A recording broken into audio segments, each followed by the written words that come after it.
For anyone who needs context for what I'm about to say, follow the comment back to the original video and give that creator some love because she's asking a very smart question. And you can also see my summary in said comment, but to answer the question, was America ever great in the first place, that answer is entirely subjective. It really depends on who you're talking to. Because while I do say that America peaked in the 70s and 80s, it was still an incredibly shitty time for anyone who is part of a minority group, whether it be women, Muslims, black people, LGBTQ, etc., etc. And I also understand the position I'm speaking from. I never intend to speak over or for anyone, and I genuinely apologize if I do. Also, I apologize for my hand movements because I'm sitting and I'm speaking and I'm autistic.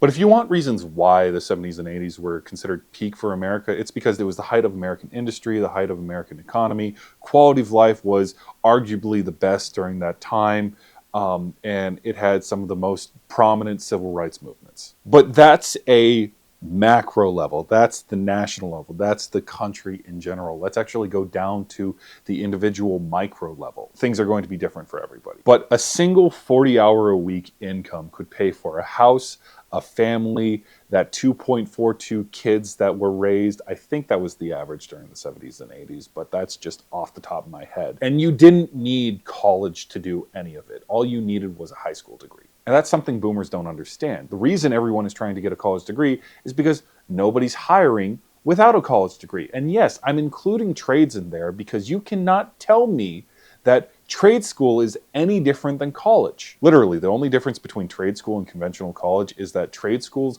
are paid for by the state. And that is why any argument against student debt relief is inherently stupid. And that's actually something that was going on in the 70s and 80s. The state was paying for colleges. I will have to refresh my memory on when Sallie Mae was created, but I know for a fact that Sallie Mae was not privatized during that time, meaning the federal government was paying for colleges. And that wasn't the only social program or progressive policy that was going on. This is when we had the Clean Water Act. This is when we had the Clean Air Act. And those things are still being cut today. The regulations that Donald Trump keeps talking about getting axed, that's the stuff that made the 70s and 80s good in the first place. I'm ad-libbing now because that's the end of my script. Like, these things were removed by the people who benefited from them the most, and then those same people are blaming our generation for fucking up the country? Come on. Sorry, a little bit of a rant now because I'm out of essay. But basically, if you want to say that America was great, it was great during the 70s and 80s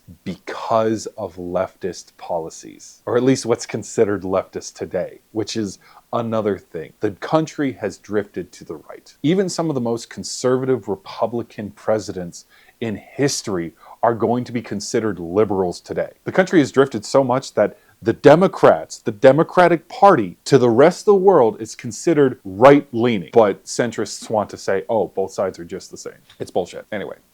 Rant over. And I know no one is asking this question, but if you want to actually make America great again, bring back those progressive policies and social programs that we had in the 70s and 80s and expand upon them, because that's what made America great in the first place. Again, great is subjective and it depends on the person you're talking to.